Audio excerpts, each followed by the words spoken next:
Salut tout le monde, bienvenue encore une fois dans le backstage d'entrepreneuriat. Qu'est-ce qu'on fait ici? Alors, on tasse le rideau de la scène entrepreneuriale et on va aller regarder qu'est-ce qui se passe dans les coulisses. Donc, au-delà, de nos besoins de connaissances en marketing, RH, comptabilité, name it. Qu'est-ce qu'on a vraiment besoin, les réels besoins, les réflexions en affaires. Donc, j'aime ça de parler d'entrepreneuriat, donc qu'est-ce qui se passe en arrière de la scène. Mon nom est Catherine Robillard, je suis une passionnée d'entrepreneuriat et je travaille en fait à vos côtés. Je vous accompagne à concrétiser vos ambitions en tant que bras droit stratégique. Voilà. Alors aujourd'hui, mon invité pour la série d'entrevues du Backstage, c'est un expert en développement personnel, rien de moins, mais c'est aussi l'auteur du best-seller Le pouvoir de choisir. Voilà. Alors, malgré sa bête de jeune homme de 12 ans, c'est quand même quelqu'un qui a étudié pendant une quinzaine d'années, vraiment à chercher à optimiser le potentiel de l'humain, que ce soit au niveau personnel que professionnel. Donc, évidemment, pour toutes ces raisons, ça va être super intéressant et ça me fait plaisir d'accueillir Manu Lemire. Salut! Bonjour, version un peu plus vieille de moi que sur le livre. Effectivement, mais quand même, un jeune Manu, mais avec beaucoup d'expérience. Je te présente comme un expert en développement personnel. Quand on se nomme, quand on parle d'une expertise, ça vient avec des connaissances, ça vient aussi surtout avec de l'expérience. Dis-moi, avec toutes ces années d'expérience en arrière de la cravate, comment est-ce que tu résumes un peu ton parcours dans ce que tu as vécu qui t'a amené à faire toutes les belles choses que tu fais jusqu'à maintenant? Je vais aller vraiment très simple. J'ai un contexte de vie extrêmement difficile qui m'a amené à me sentir pendant les 17 premières années de ma vie comme une victime qui avait aucun pouvoir sur rien, ni sur moi, ni sur les autres, sur la vie, ma carrière, mon destin. Fait que dans ma tête, j'étais juste comme, bon, mais je me laisse bardasser par la vie jusqu'à ce que quoi, hein? On sait pas. Et j'ai découvert le développement personnel. Ça a eu un effet, mon Dieu, absolument incroyable sur moi parce que, tu sais, ce que je suis allé chercher en premier, c'est pas des trucs quétaines pour ci, pour ça. Ça a été une grande prise de conscience qui est celle que je suis responsable. Donc, à partir du moment où j'ai pris cette responsabilité-là de me choisir, de choisir mes paramètres et de ne pas rester victime, je me suis dit, peu importe le temps que ça va prendre, peu importe les efforts qu'il va falloir que je fasse, je sais qu'un jour, je vais avoir une vie sur mesure qui ressemble vraiment à ce que j'ai envie de vivre. Donc, j'ai mis un paquet d'outils en place. J'ai travaillé d'arrache-pied, j'ai lu des centaines de livres, j'ai fait des formations, j'ai tellement passé de temps à me développer comme personne. Puis au fur et à mesure de tout ça, bien évidemment, ma vie a commencé à devenir le reflet des changements que j'avais apportés à l'intérieur. Qu'est-ce qui s'est passé? Bien, ça a commencé à faire du bruit. Et là, les gens autour de moi ont commencé à me demander, mais comment tu as fait? Qu'est-ce qui s'est passé? Et c'est là que j'ai commencé à retransmettre en quelque sorte le meilleur de ce que j'avais appris pour essayer d'aider les gens à pas nécessairement devoir faire le même cheminement que moi, mais pouvoir y accéder plus facilement, plus rapidement, de manière moins complexe. Donc, j'ai commencé coaching qui a amené les conférences, qui a amené les livres, l'ouverture de la page Facebook, les capsules vidéo qui ont rejoint des millions de personnes dans 45 pays. Puis là, aujourd'hui, j'étais au-dessus de 700 conférences, 20 000 clients dans 25 pays, des gens de partout dans le monde, des belles opportunités. Donc, je fais ça maintenant depuis 15 ans. J'ai commencé en 2008. Ouais. C'est un peu mon parcours en 4 minutes. Ben, c'est super impressionnant. Puis, tu sais, au-delà des chiffres, au-delà de ce que tu viens de nommer comme chiffre, il y a quand même simplement le fait de dire je passe de ma condition, de ma situation à moi, je me responsabilise, je change ma vie, puis je redonne aux autres autour de moi. Dis-moi justement, tu sais, quand tu as eu cette ambition-là de dire je vais écrire un livre, je vais faire des conférences, je vais prendre mon apprentissage puis je vais transmettre ça aux gens, ben maintenant que tu es arrivé à tout faire, ce que tu as fait quand même à un bas âge, moi, ma question, ça serait plutôt d'avoir à revivre tout ça, à repasser à travers toutes ces histoires-là, de tout ce succès-là que tu as eu quand même très jeune. Mais si tu aurais à vivre tout ça à l'âge que tu as maintenant, comment ça serait différent? En fait, je te dirais, je souhaiterais même pas pouvoir le changer ou le revivre ou aujourd'hui me dire ah, si j'avais su ce que je sais maintenant, voici ce que j'aurais fait différemment. Parce que, tu sais, mettons là, que tu me fais gagner à la loterie à 22 ans, au lieu de me faire le travail nécessaire à bâtir ma richesse, ben aujourd'hui, je ne serais pas le même homme, puis je serais sûrement moins fier de qui je suis en ce moment. Fait que, dans un sens, tu sais, des fois, on essaye d'avoir beaucoup les raccourcis dans la vie. On aimerait donc réussir à... Mais je pense qu'il y a un élément dans lequel on ne peut pas nécessairement avoir de raccourci, ou du moins pas de changement drastique, c'est la personne qu'on devient. Tu sais, on a besoin de certaines relations pour grandir, on a besoin de certains échecs, de certains apprentissages, tout ça. et des fois d'essayer de maximiser, tu sais, c'est littéralement comme si quelqu'un en couple disait « Hey, toi, s'il te plaît, trompe-moi vite pour que j'aille de la douleur, puis que je comprenne, puis que je sois résilient. » Puis tu disais à ton partenaire d'affaires « S'il vous plaît, j'aimerais ça que le prochain trimestre, tu fraudes les comptes de la compagnie pour que j'aille la leçon. » Tu sais, il y a des choses qu'il faut laisser le temps arriver parce qu'en même temps, on peut pas... tu sais, il ne faut pas oublier que si on atteint un niveau de vie dans lequel la personne qu'on est n'est pas prête pour ce niveau-là, la vie va nous ramener à notre centre. Elle va nous ramener à qui on est. Il y a un élastique. Exactement. C'est pour ça que le cheminement intérieur, avant tout, est à faire puis à se concentrer dessus. Sinon, c'est comme les fondations. Tu sais, wow, j'ai monté le building tellement rapidement. Puis là, tu regardes les fondations, puis oh, c'est des bâtons de popsicle. Tu sais, on aurait peut-être dû faire ça différemment. Fait que c'est pour ça que je ne ferais rien. Qu'est-ce que je ferais différemment, sachant ce que je sais maintenant? J'aime trop la vie que j'ai et qui je suis devenu pour vouloir changer de quoi d'un cas où que ça affecte mon destin actuel. Mais, exemple, si je donnais un conseil à quelqu'un qui est dans ma situation de qui j'étais à l'époque et que là, lui, ben, on va espérer que ce soit positif, je pense que je dirais tout simplement le plus rapidement possible de déterminer quelles sont ses valeurs personnelles et de rester le plus aligné possible avec ça. De choisir rapidement, de ne pas rester dans l'ambivalence parce que l'expérience, comme tu l'as dit, c'est, tu sais, si tu prends 4 personnes puis tu leur dis, OK, toi, là, je vais te donner tellement de temps pour faire tout ce que tu veux. Toi, je vais te donner tellement d'argent pour faire tout ce que tu veux. Toi, je vais te donner l'énergie infinie pour faire tout ce que tu veux. Puis toi, je vais te donner l'expérience. Qu'est-ce qui va se retrouver au final? C'est le gars qui a l'expérience qui réussit à engager 3 autres pour le faire travailler pour ses rêves, tu sais. Fait que dans un sens, c'est quelque chose de vraiment non négligeable. Puis comment est-ce qu'on fait pour bâtir de l'expérience? Bien, il faut vivre des choses. Puis souvent, comment on fait pour vivre des choses? Bien, c'est en prenant des décisions qui engendrent des actions, qui engendrent des résultats. Parce que si on est trop dans la contemplation, dans l'analyse, tout ça, bien, tu sais, peu importe que tu te demandes pendant 3 semaines qu'est-ce que je fais avec ça, bien, pendant ce temps-là, il ne se passe rien. Fait que oser prendre des décisions, d'où le fait d'être cohérent avec nos valeurs. Absolument. Excellent. Excellent conseil. Dis-moi, qu'est-ce qui te stimule pour la suite de ton parcours, étant donné que tu as déjà réussi à atteindre quand même beaucoup de belles choses? Qu'est-ce qui se présente pour toi, devant toi? C'est les objectifs d'actualisation au présent, tu sais, dans le sens où je travaille tous les jours sur mon corps physique, ça me stimule. Je travaille tous les jours sur mon intellect, ça me stimule. Je lis des livres constamment, ça me stimule. Fait que, tu sais, je suis pas nécessairement dans... j'ai pas de stimulation en lien avec des objectifs du genre dans 3 ans, j'ai hâte que tel projet soit concrétisé, dans 1 an, j'ai hâte que tel voyage. C'est pas vraiment ça. Je te dirais, mes excitations, c'est plus l'excitation de me découvrir à travers toutes ces expériences-là, puis de voir, ah, crime, là, je me rends compte que je réagis pas comme j'aurais réagi, ou je mets ma limite où je l'aurais pas mis, je pogne pas les nerfs où je les aurais pognés. Je fais preuve de tempérance quand j'aurais été. Tu sais, tout ce petit jeu-là de découverte de soi, moi, c'est plus ça qui me stimule. Puis ce que j'aime aussi vraiment le plus, c'est à travers ça, aider des gens puis voir qu'eux aussi vivent ces genres d'éveil-là. Tu sais, quand j'ai un client qui me dit « Hey, wow, j'avais un gros montant d'argent potentiel sur la table, puis j'ai refusé, puis je me sentais pas aligné avec ce client-là. » Hey, ça, c'est une belle victoire, c'est un beau feeling. Puis je me dis, OK, on se rapproche de la cohérence, de l'alignement, de l'équilibre, puis je trouve ça le fun pour eux en même temps parce que moi, mes clients, souvent, ça devient des amis dans le processus, fait que ça devient des gens avec un bon niveau de conscience dans lequel on peut échanger, c'est profond, puis tout. Fait que je suis un gars de connexion humaine, puis c'est ça vraiment qui me garde actif, stimulé, puis drivé, je te dirais. C'est la connexion que je peux créer autant avec moi que mes clients qui est plus grande. Oui, très cool. Bon, on se rejoint là-dessus, ça c'est certain. On a tellement un privilège dans nos emplois respectifs, dans ce qu'on fait, de créer justement des liens solides et profonds avec des gens qui ont une certaine ambition, un désir d'amélioration, d'évolution. Fait que c'est extrêmement nourrissant, effectivement.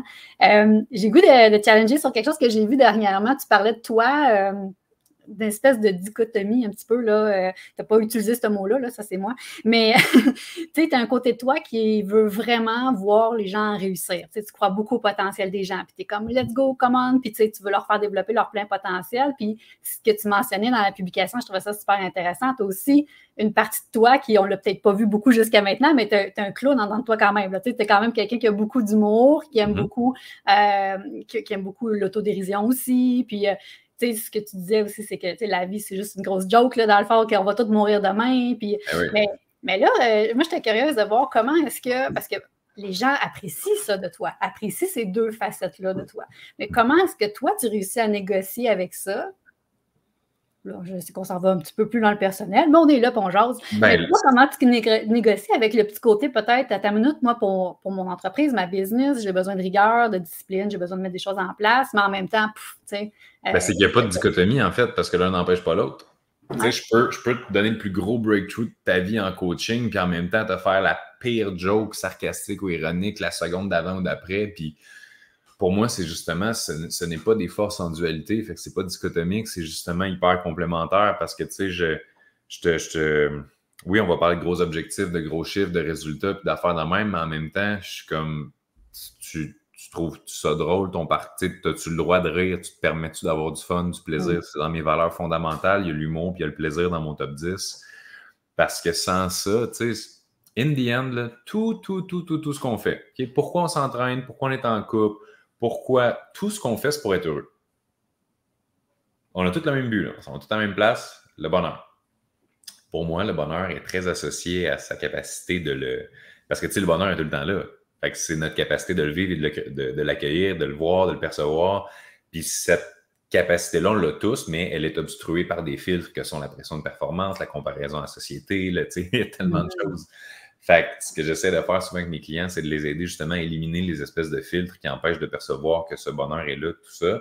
Et souvent, quand tu deviens connecté vraiment avec le bonheur, avec le plaisir, avec le fait de pas juste vivre la vie, mais jouer à la vie, comme je dis beaucoup, ben c'est que tu peux pas t'empêcher de rire parce que tu te rends compte à quel point, hey, je peux être en train de capoter sur X, Y, Z du sujet, puis pendant ce temps-là, je manque à quel point c'est miraculeux de voir comme juste un papillon s'envoler, puis un coucher de soleil, puis le rire d'un enfant qui s'amuse parce qu'il trouve une roche qui est un peu spéciale, puis ça ramène, je trouve, à l'essentiel. Puis le pire, c'est que je fais souvent l'exercice avec des clients de les amener, OK, mais après. Là, je les amène loin, loin, loin. Puis là, ils dépassent tous leurs problèmes, toutes leurs excuses, toutes leurs limitations. Puis là, ils dépassent même leurs rêves réalisés, leur objectif de vie, leur bucket list. Puis là, ils sont rendus après. Après tout ça, là, tout est fait. Là. What's next? Qu'est-ce qui reste? Et tout le monde, il reste les mêmes choses. Rire. Aimer être aimé. Vivre le moment présent. Grandir comme personne. Évoluer. Contribuer positivement à la vie des autres, puis prendre soin de soi, être bien dans son corps, être bien dans sa peau. Il n'y a personne, je pense, qui est à l'écoute, qui est comme ça ne me parle pas. Moi, ton affaire de rire ne m'intéresse pas. Ton affaire d'aimer ne m'intéresse pas. Prendre soin de soi, être bien dans sa peau, je laisse ça aux autres. Tout ce que je viens de nommer, c'est universel en quelque sorte. Puis, est-ce qu'il y a quelque chose dans ce que je viens de te nommer qui n'est pas gratuit, qui est dur d'accès, qui est... Je voyais un meme passer cette semaine, ça me faisait tellement rire. Tu voyais un gars dans un bureau, puis l'image d'en dessous, c'était un homme des cavernes. Puis l'homme des cavernes, c'était écrit il s'en va pêcher, chasser, faire du hiking à tous les jours in order to survive. Donc, pour survivre. Puis l'autre, c'était le gars dans un bureau que ça disait travaille tous les jours de l'année dans un job qu'il n'aime pas, puis tout pour aller hiking, pêcher, puis tout, une fois par année, tu sais. Ça me faisait rire un peu parce que c'est vrai c'est le piège de la société moderne en quelque sorte. Là. C'est travail, one day you'll be happy. Là, mais comme, c'est ça. Exact. Ben, écoute, moi, ça m'amène direct que j'aimerais parler d'entrepreneuriat, justement, avec toi, tu sais, parce que là, tu me parles du monde du travail, entre guillemets, un peu, là, le monde du travail de nos jours. Moi, j'ai la sincère croyance que l'entrepreneuriat peut changer le monde. T'sais, moi, selon moi, là, on enlève les dirigeants au gouvernement, on met des entrepreneurs, des gens proactifs avec le growth mindset, l'esprit entrepreneurial, puis le monde change. Moi, c'est pour en parler. Mais non, mais je veux savoir, toi, tu es l'entrepreneuriat, comment tu vois ça? Comment ton monde, tu arrives plus du monde du développement personnel, mais il a fallu que tu te développes aussi comme entrepreneur. Et là, après ça, tu t'es mis à accompagner des entrepreneurs aussi. Donc, comment l'entrepreneuriat est arrivé dans ta vie? C'était quoi tes perceptions de ça? Comment tu vois l'entrepreneuriat? L'entrepreneuriat est arrivé dans ma vie à 17 ans de par le marketing de réseau, donc marketing relationnel, tu sais, les entreprises dans lesquelles tu peux promouvoir des produits et services, tu crées une équipe de représentants, tout ça. Dans ton temps de Mary Kay, hein, c'est ça? C'est ça. Exact, quand je promote des mascaras et tout ça. Non. J'ai essayé quelques compagnies. J'ai adoré le principe de l'entrepreneuriat, mais le marketing de réseau, c'était pas le bon véhicule pour moi. Parce que, tu sais, il faut que le produit te rejoigne, évidemment, pour que tu sentes que tu peux en faire une carrière et tout ça. Mais ça m'a quand même éveillé l'esprit parce que c'était la première fois de ma vie où je réalisais que ça existe des domaines dans lesquels effort égale résultat. Tu sais, parce que moi, dans tous les jobs de salarié que j'ai eu avant, ben, tu sais, que tu sois le meilleur cuisinier dans la cuisine au Saint-Hubert ou pas, tu as le salaire de celui qui se pogne le cul à côté et qui ramasse pas ses affaires. Puis, fait que, tu sais, en quelque sorte, je n'étais jamais récompensé pour donner mon 110%, persévérer et faire l'extra step. Ça, je savais même pas qu'il y avait d'autres options. Fait que quand j'ai découvert l'entrepreneuriat, puis j'ai réalisé que, OK, si l'autre, il fait 40 appels dans sa semaine, puis moi, j'en fais 160, ça se peut que j'ai une vie différente au bout du mois, tu sais. Et là, pour la première fois, je ressentais le pouvoir par rapport à mon avenir financier et professionnel. Puis ça m'a tellement enflammé, puis, tu sais, j'ai toujours eu une mentalité très, très all-in comme gars. Tu sais, je suis pas quelqu'un qui avance à tâtons. Tu sais, moi, je fonce, je me pète la tête dans un mur, je ris, je repars à courir de la même vitesse que si je m'étais jamais pété la tête dans un mur. Parce que je suis comme, je suis pas mort, man. T'as-tu vu ma tête? Comme, what? Puis là, je fonce dans le prochain mur. Je suis comme, je suis encore pas mort. Fait que je cours plus vite jusqu'au prochain mur, puis ainsi de suite. Puis c'est d'où l'expérience qu'on parlait tantôt à seulement 33 ans. Puis l'entrepreneuriat, dans les plus récentes années, je te dirais, ça a été énormément de réaliser à quel point on peut perdre beaucoup de temps à faire des essais-erreurs par nous-mêmes. Fait que je me fais beaucoup plus guider maintenant. Tu sais, je vais chercher de l'information auprès de mentors, je vais me faire coacher, je vais faire partie de mastermind, je vais suivre des programmes, tout ça. Puis maintenant, à ce stade-ci, parce que là, j'ai commencé justement à en faire à 17, puis ça fait déjà un petit bout de temps. Fait que je suis moins dans l'acquisition maladive de connaissances ou de, tu sais, j'ai pas l'impression que, j'ai pas le mindset de c'est quoi le petit truc qui me manque, là. Tu sais, j'ai plus ce feeling-là de lack of something pour atteindre la prochaine étape, mais plus une question d'avoir des discussions intelligentes avec des gens qui sont déjà, tu sais, un milliardaire pense pas de la même manière qu'un millionnaire. Puis, tu sais, au début de ma carrière, évidemment, j'avais même pas accès à des gens qui faisaient 1 million. C'était impossible pour moi. Puis là, évidemment, tu bâtis ton réseau au fil du temps. Tu laisses les choses aller aussi, tu fasses confiance au processus. Puis là, ben, des millionnaires, ça pense différemment des gens, par exemple, qui ne sont pas millionnaires. Puis après ça, des gens qui font 50 millions par année, c'est pas la même chose qu'1 million par année non plus.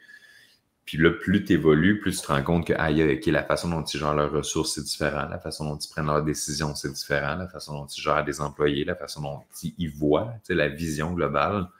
Fait que c'est juste de s'ouvrir puis d'élever notre réseau, si je peux dire. Et encore là, c'est super important. Tu sais, je ne suis pas en train de dire, je dis le mot élevé, mais je ne suis pas en train de comparer. Là. Je veux dire, il y a des personnes qui font 35 000 par année qui sont beaucoup plus matures, conscientes et sages que certaines personnes multimillionnaires qui sont dans l'ego ou des choses comme ça. C'est vraiment pas un jugement de valeur du tout. C'est juste complètement différent. C'est un style de vie différent, un mindset différent, mais c'est pas mieux ou pire, effectivement. Puis je vais bâtir avec quelqu'un la relation basée sur, exemple, ce dont j'ai besoin spécifiquement de cette personne-là, dans le sens où, tu sais, si j'ai un ami multimillionnaire qui m'inspire de par sa capacité de bâtir des entreprises, mais ça ne veut pas dire que je vais le regarder puis tout ce qu'il va dire, et, tu sais, je ne vais pas suivre ses conseils nécessairement de couple ou de fitness ou de, tu sais, ses choix alimentaires. Je vais vraiment regarder la chose que je me dis, ça, j'aimerais ça changer de place avec, donc ce domaine-là, je vais l'écouter. Mais tu sais, si son couple va pas bien, je ne vais pas lui poser de conseils de couple, tu sais. Bon point. Poser de questions, je ne veux dire pas poser de conseils. Oui. On pose des conseils. Voilà. Dis-moi, tu as quand même aussi une bonne partie de ton parcours où est-ce que tu as coaché des entrepreneurs aussi, puis tu les as accompagnés. Je le fais encore? Oui, c'est ça. Puis, qu'est-ce que tu vois, qu'est-ce que tu entends régulièrement qui manque? Parce que tantôt, tu as dit, je ne cherche plus ce qui manque, là, mais toi, qu'est-ce que tu observes? Qu'est-ce qui leur manque à ceux que tu accompagnes, tu crois? Souvent, ce que je me rends compte, c'est que les gens sont mêlés. Et ils sont mêlés à tous les niveaux possibles. Ils sont mêlés, ils ne savent pas. Ils ont une abondance d'informations, puis de possibilités, puis de stratégies. Puis au final, tu sais, ça revient à qu'est-ce que tu veux.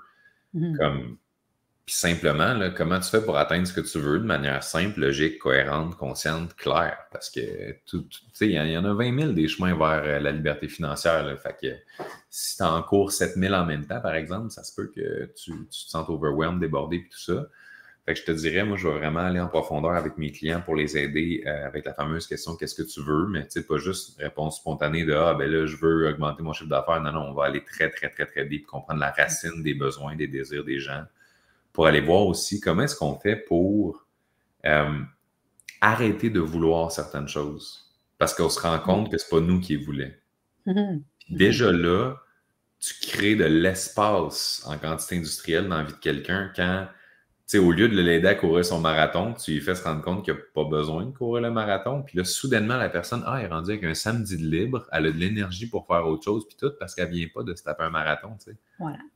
Fait que ça, je te dirais, c'est une des choses pour lesquelles les gens payent pour ce qu'ils veulent, mais une fois ils reçoivent ce dont ils ont besoin, tu sais. Fait que tous les entrepreneurs, ils payent pour quoi? Liberté financière, liberté temporelle, liberté d'être, scale, tout ça. Puis finalement, ils vont avoir, oui, parce que grâce à l'espace qu'on crée ensemble, ils vont avoir plus d'argent, ils vont avoir plus de temps, ils vont avoir ce qu'ils cherchent, mais en même temps, ils trouvent une paix, une sensation surtout d'être capable d'être plus équilibré dans tout ça. Exact. Il y a vraiment souvent une notion de... Ils payent en fait pour s'autoriser. En quelque part, à ralentir ou s'autoriser à avoir quelque chose de différent ou autre. C'est fascinant de constater ça, mais en même temps, c'est beau parce que tu dis, oh, ben, au moins, ces humains-là ne sont pas restés dans l'attente ou dans la stagnation, ont quand même tendu une perche vers des gens qui peuvent les accompagner. Là, ouais.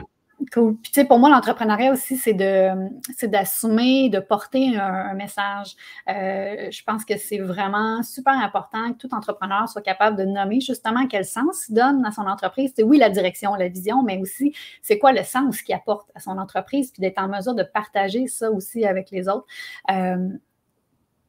Tout ce que tu dis est inspirant. Tout le monde, puis là, j'ai regardé les commentaires, là, tu sais, comme tout le monde est comme, oui, c'est intéressant, c'est toujours le fun d'écouter, etc. Ça serait quoi le message que tu voudrais que les gens retiennent le plus quand on parle de l'univers de Manu Lemire? Qu'est-ce que tu aimerais qu'il ressorte ou qu'il soit retenu? J'aimerais ça que les gens n'oublient jamais à quel point on va oublier ce qu'on a fait, ce qu'on a dit, mais les gens n'oublieront jamais comment on les a fait sentir. Donc, ça revient à la connexion humaine. Qu'on soit, tu sais, j'ai été pendant une période de ma vie livreur de pièces d'automobile pour un concessionnaire et je me faisais le tour des garages, j'apportais des mufflers, des freins, tout ça, tu sais. Tellement pas une job qu'on pourrait dire de croissance personnelle, mais j'étais le gars qui faisait la différence dans la vie de ces garagistes-là. J'étais le gars qui arrivait avec la plus grande bonne humeur possible, avec le sourire, avec les petites jokes, avec l'intérêt de vraiment comment ça va, connecter le regard, le sourire, puis j'ai eu plusieurs emplois justement avant d'être à mon compte puis tout, puis c'est de pas oublier que, comme on disait tantôt, la vie c'est une grosse joke dans le fond. C'est nous autres qui la rendons si sérieuse, mais ultimement on veut tout avoir du fun. Fait que si on sent que le parcours qu'on utilise pour se rendre jusqu'à destination n'est pas celui qui nous fait sentir bien, pleinement vivant puis tout ça, we got something wrong là. C'est bien plus. Moi, comme je disais, je joue à la vie. Fait que c'est ça que j'aimerais que les gens retiennent, c'est ton voyage, ton journey. Tu as le droit d'établir des paramètres qui te font sentir bien. Ne tombe pas dans le piège de j'ai hâte d'être sur l'île. Ce qui est cool, c'est le bateau que tu utilises pour te rendre, puis qu'est-ce que tu vis sur ce bateau-là, avec qui tu le vis, et à quel point tu es capable de le vivre parce que tu n'as pas la tête juste comme soit dans je m'ennuie d'où est-ce que je suis parti ou j'ai hâte d'être rendu. Exact. Fait que, connexion avec le moment. Absolument, c'est magnifique. Puis j'ai envie de faire du pouce sur ton île. Souvent aussi, c'est qu'il y a des gens qui sont, je pense qu'il faut que j'embarque dans le bateau, mais je ne suis pas sûre quel bateau prendre, puis ils ne savent même pas sur quelle île ils s'en vont. il y a cette notion-là aussi, fait que d'être en mesure de nommer ses aspirations, super important. Puis après ça, d'aimer la journey vers ces aspirations-là. C'est quoi l'aspiration? J'aurais tendance à te dire qu'ultimement, qu'il y en ait une île ou pas, qu'elle soit n'importe quelle. Si tu aimes la ride de bateau, on s'en fout un peu, là. Puis moi, en ce moment, il n'y a aucun, comme je disais, de mes objectifs qui est en mode avec qu'est-ce qui va se passer dans le futur, parce que j'ai 4 objectifs dans ma vie, puis les 4 sont actualisés dans le présent. Le premier, c'est que je veux que quand tu me regardes, tu te dises, ce gars-là est aussi inspirant intérieurement qu'extérieurement. Pourquoi? Parce que toutes les valeurs et les principes et les standards que j'incarne je veux qu'ils soient partagés par le message out. Fait que je me verrais pas dire à quelqu'un, soyez discipliné, soyez persévérant, si tu regardes un corps qui dégage pas la discipline et la persévérance, tu sais. Fait que pour moi, c'est d'être en cohérence. Fait que ça, c'est mon premier mantra. Mon deuxième mantra, c'est plus au niveau du mindset, c'est que je veux me réveiller en feu et je veux m'endormir en paix. Systématiquement, tous les jours, je peux me dire « I win » si c'est arrivé. Ensuite de ça, au niveau professionnel, mon objectif professionnel, même pas rapport avec un chiffre d'affaires ou un impact ou quoi que ce soit, mon objectif professionnel, c'est d'incarner l'amour sous toutes ses formes et d'aider chaque personne qui croise ma route à repartir plus libre et heureuse. Yes. Les 4 choses que je viens de nommer, c'est à tous les jours, je peux m'endormir et me dire « Job done, t'as été l'humain que tu voulais être. » Puis, tu sais, moi, Catherine, je peux mourir demain, sincèrement. Là. Puis, tu sais, je fais des jokes avec ça, même avec mes amis, qui, tu sais, des fois, prennent ça au sérieux un peu, la vie. Puis je suis comme, moi, je peux. I'm good, là, tu sais. Aujourd'hui, tu m'apprends que ça a été ta dernière journée, puis je suis pas genre, ah, je regrette d'avoir su, j'aurais. Ben non, tu sais, je me suis entraîné, j'ai pris soin de moi, j'ai connecté avec des gens, j'ai ri, j'ai partagé. Tu sais, tout ce qui est important pour moi, on le fait aujourd'hui, on le fait le faire demain, puis ainsi de suite. Là. Exact, exact. Ça fait combien de temps que tu l'as fait, cet exercice-là, de nommer ce qu'on pourrait dire, mettons, tes 4 principes de vie que tu viens de nous énumérer là? C'est à partir de 2019, j'ai suivi une formation avec Tony Robbins dans laquelle il a enseigné un système qui aide à clarifier un peu ses objectifs de vie, tout ça pour aider à prioriser ce qui est vraiment important, déterminer qu'est-ce que tu veux, pourquoi tu le veux, puis what's next pour l'atteindre. Ouais. Puis au début, tu sais, j'avais des objectifs justement de plus en plus clairs, mais c'était par rapport à une destination. Et au fil du temps, je me suis rendu compte que certains de ces objectifs-là, à cause de circonstances, de politique, de société, ça se peut que ça nous soit arraché du jour au lendemain. Puis là, je me suis juste rendu compte au fil du temps que les seuls objectifs que j'aurais toujours la certitude et le contrôle, c'est les objectifs que je place en moi, dans qui je veux être comme personne.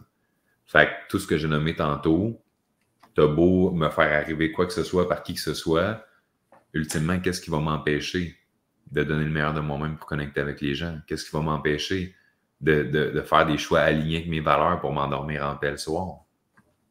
Tu sais, c'est ça le ultimate life hack, je trouve. Là. C'est que pendant qu'il y en a qui sont bien stressés parce qu'ils espèrent avoir tel chiffre d'affaires, ben, moi, je me dis, Colin, je regarde mes valeurs, sont collées sur mon bureau, littéralement. Tu sais, ouverture d'esprit, justice, réciprocité, responsabilité, authenticité, humour, bienveillance, liberté, plaisir, pouvoir et connexion.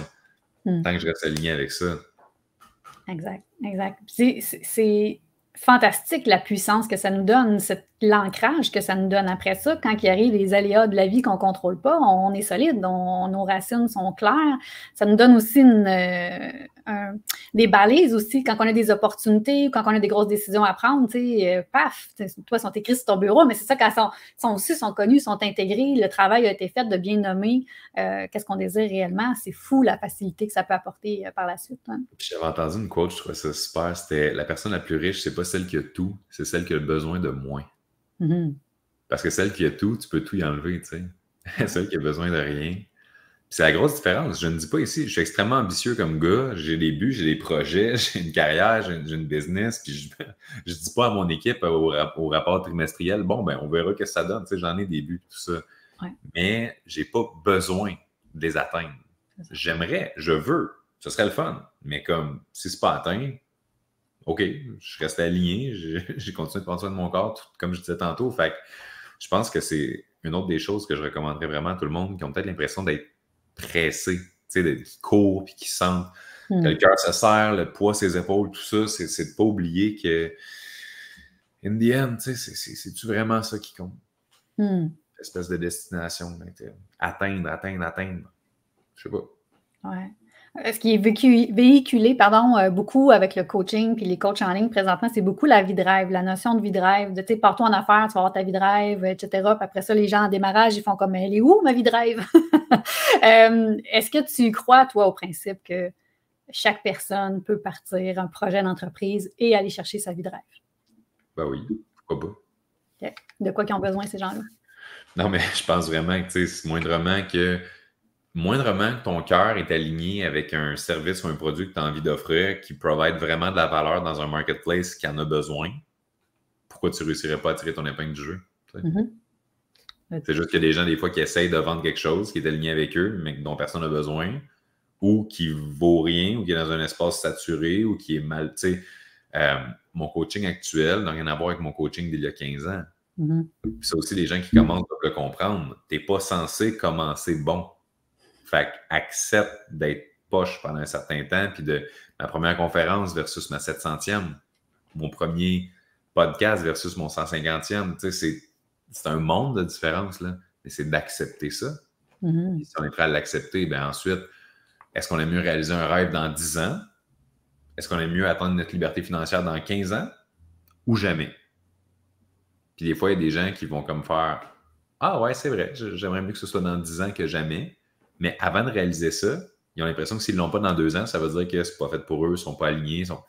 Reste alignés, puis ça prendra le temps que ça prendra. Tu sais, trouve-toi des ressources en cours de route, investis en toi, va te chercher des mentors, des coachs, des gens qui ont walk the journey, puis qui peuvent peut-être te guider un peu, puis pourquoi pas, tout le monde peut réussir. Tu vis ta vie de rêve, toi, présentement? Oui.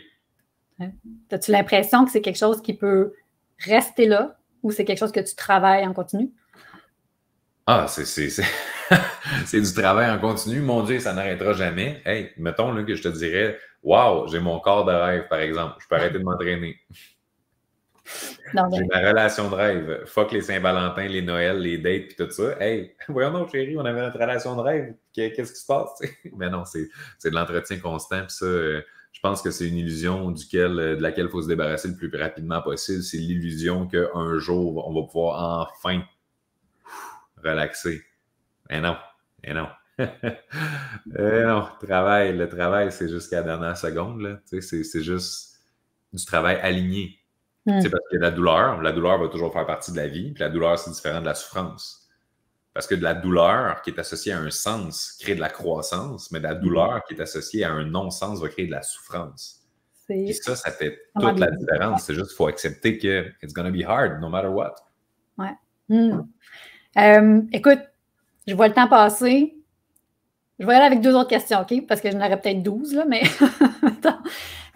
une des choses que j'admire le plus de toi, c'est ce qu'on appelle en français « walk the talk ». C'est ta capacité, en fait, c'est ta sincère volonté, encore une fois, de sincèrement intégrer tout ce que tu enseignes. Qu'est-ce qui est peut-être un petit peu plus difficile pour toi d'incarner dans tous tes sages enseignements? Qu'est-ce qui est le plus difficile d'incarner? Je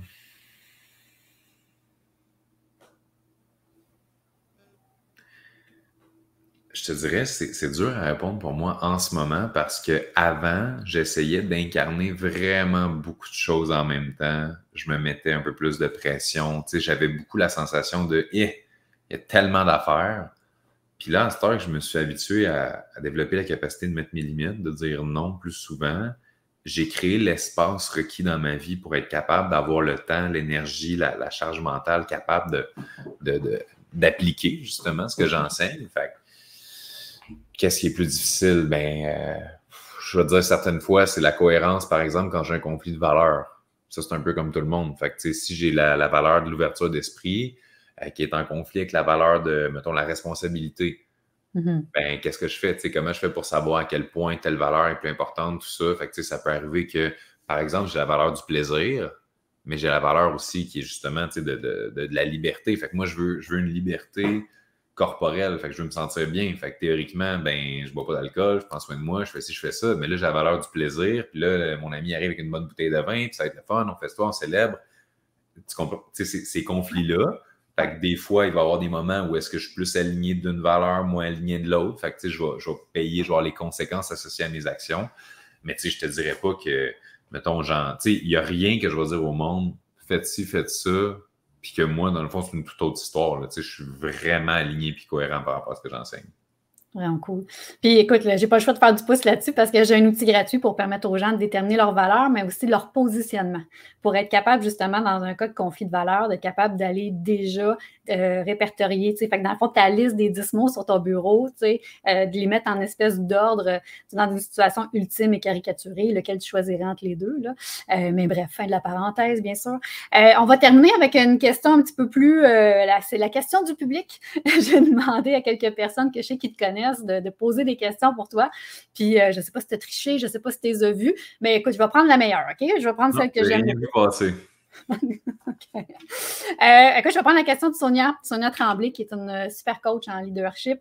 J'ai adoré ça. La fois où tu as été le plus embarrassé et que tu as retourné ça à ton avantage. C'est pas quotidiennement, ça? Non. Ben, je te dirais, je sais pas si c'est une situation, mais c'est plus une caractéristique. À une certaine époque, mon plus grand complexe, c'était ma voix. Et là, j'ai vu ta réaction. Et pourtant, oui. Et pourtant, parce que je n'articulais pas, je parlais extrêmement vite, j'étais pas capable de me déposer, d'avoir dans une phrase, des silences, de permettre aux gens, tu sais, vraiment de... Fait on me faisait 95% du temps, quand je parlais, on me faisait répéter. Quoi? Hein? On n'arrivait littéralement pas à me comprendre, puis après la 3e fois où on me demandait de répéter, le monde faisait juste comme s'il avait compris, puis il était comme « Ah, OK. » Mais moi, je savais qu'il avait rien compris. Puis j'étais très mal à l'aise de ça, à un point où est-ce que je m'empêchais littéralement de m'exprimer, de parler. Je n'étais pas à l'aise quand il fallait que je prenne la parole. Donc, pour ceux qui ne connaissent pas mon background en lien avec la violence, la pauvreté, tout ça, moi, j'étais un enfant qui était agoraphobe, qui a vécu la violence familiale, conjugale. Fait que quand il y avait des adultes qui se présentaient, moi, j'allais courir, me cacher en dessous du lit ou dans le garde-robe parce que je ne voulais pas parler. J'avais peur des gens, littéralement. Donc, de prendre ces traumas d'enfance-là, ces complexes-là par rapport à ma manière de m'exprimer, puis d'aujourd'hui en faire mon outil qui me permet de gagner ma vie, d'impacter des millions de vies, c'est, je pense, une situation dans laquelle j'ai pu bien transcender quelque chose, puis surtout prouver que même ce qu'on croit inné ou inchangeable peut l'être avec beaucoup de travail, avec beaucoup de temps. Puis je te dis, c'est quelque chose d'aussi banal que, à une certaine époque, d'être dans ma chambre tout jeune.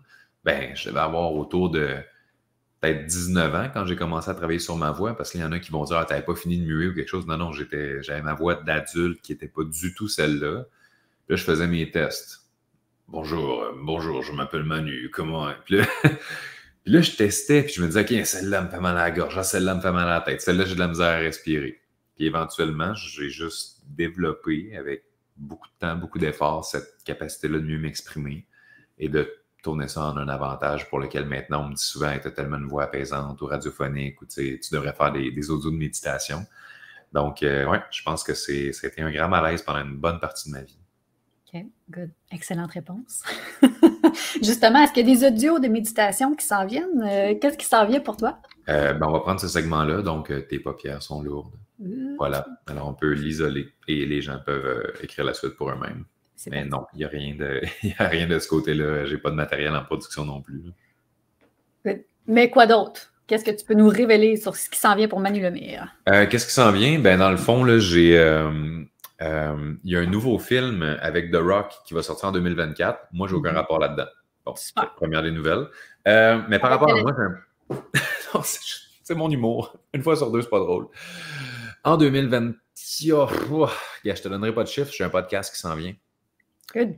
J'ai commencé à enregistrer. Fait que là, ce qui va manquer, c'est de publier. Avec ta voix désagréable, c'est ça? Exactement, oui, ma voix désagréable qui va déplaire à tout le monde. Mais bon, s'ils sont capables de passer par-dessus cet aspect-là, ils vont sûrement trouver le contenu riche et intéressant. Fait que ça va être un podcast avec des invités. Ça va s'appeler Le meilleur podcast. Donc, en toute humilité, on s'est dit, ça va faire jaser. Hein? Fait qu'il y a des bonnes chances que ce ne soit pas le meilleur podcast, mais ceux qui pensent qu'ils ont un meilleur podcast vont parler de mon podcast en disant que leur podcast est meilleur que le mien.